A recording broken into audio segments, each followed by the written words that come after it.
Hi learners, welcome to AI modules. Today we would learn about one of the famous data science module, that is Titanic survival prediction. This you usually find when you're learning data science, and we try to gamify it for you so that you learn what is behind this model and how it helps you to learn data science properly.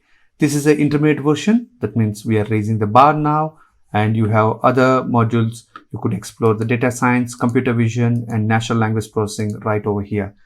Moving on with the Titanic survival prediction. You know, the historical unfortunate event happened, and today we would predict whether the person will survive being on that ship with given parameters. So you would get introduction over there, and you could read all those things. And once you're ready, go to the objective. The objective is to predict whether the passenger would survive for a given parameters or not. Okay, we are using here categorical and continuous variables to predict, and then learning outcome. We are expecting students to build, identify the features, and then understand how the model works, and eventually play around these parameters for model tuning or model optimization, and eventually go ahead with the deployment and get the code, do it on their own. Data set contains multiple variables over here. As I said, both categorical and continuous variables are available. Passenger class, sex, age, siblings, parents, and all those things. These all features would help in predicting. So they have predictability power. That's why we have considered them. And as usual, we use a 5-step model for this model.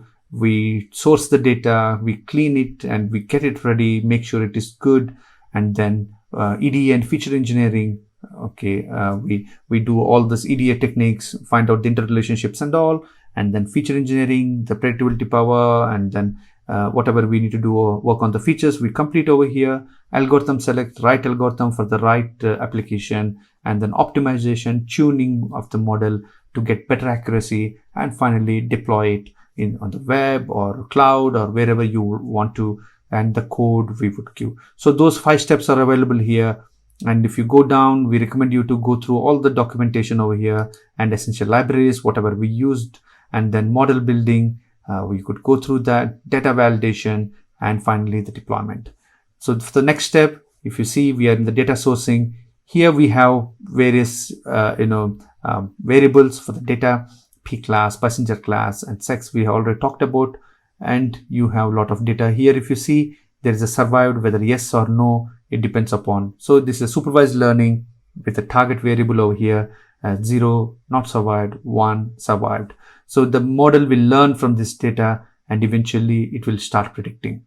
So you could go through the data as you want, and then when you are ready, go to the model building. Here in this step, again, we are defining the training and testing size. You could change these parameters as you please. And then usually for the training, we use 70-30 ratio. And here we are using a decision tree classifier.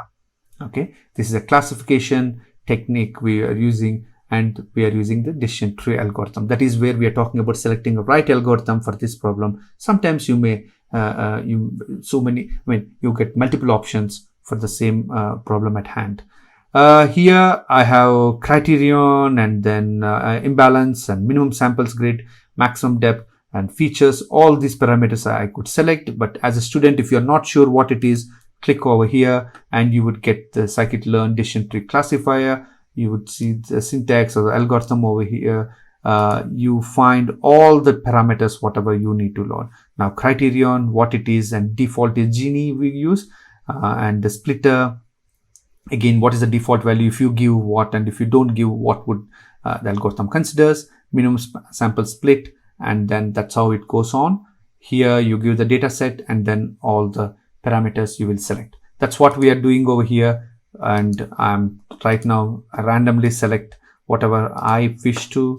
That goes there, and then minimum samples, I will just increase it here. Okay, and then maximum depth, I decrease there. Okay, so this is how I play around and see for every change how my model accuracy is affecting. If I'm not sure or I'm lost, I could simply reset them to the default values. And once I'm ready, I check my accuracy, and it would give my accuracy of 78.2%. This is the accuracy it is predicting. But if you keep on playing with these values, maybe your accuracy will increase. Once you are happy with that accuracy, you could move on to the next stage. Here you have a confusion matrix defining the survived, not survived, and how the classification problem is performing.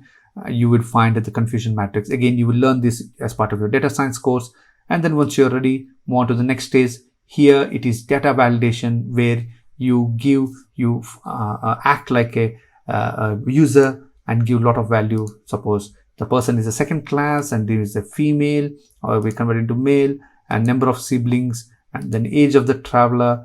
See, these all the parameters what we have used to train the algorithm. So you got all those things over there. If I am from embarkation location where I boarded the ship, that's how I have a user data over here. Now I want to predict whether the person will survive or not. For the given input, passenger has less chance to survive. The probability stands at 60%. This is how some of them perished over that unfortunate event on the Titanic accident. And that's how the model is learning. If these are the parameters, if I'm traveling in the second class, what would be my chances of survival? Same way you could change in the way you want, okay, and then again predict, and it will give you, again, for these parameters, the male population died more in that incident. Okay, they saved a lot of female. So that's how the model works. And data validation, once you're through, go to deployment.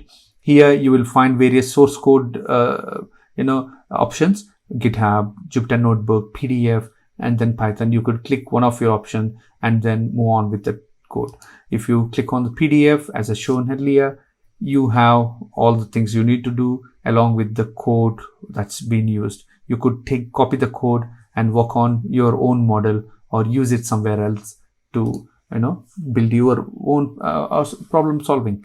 And Jupyter Notebook, you can directly take it to IPYB file, and then you have Python text file and GitHub source. Once you're done, you could explore more options to convert this code and solve a real-time problem.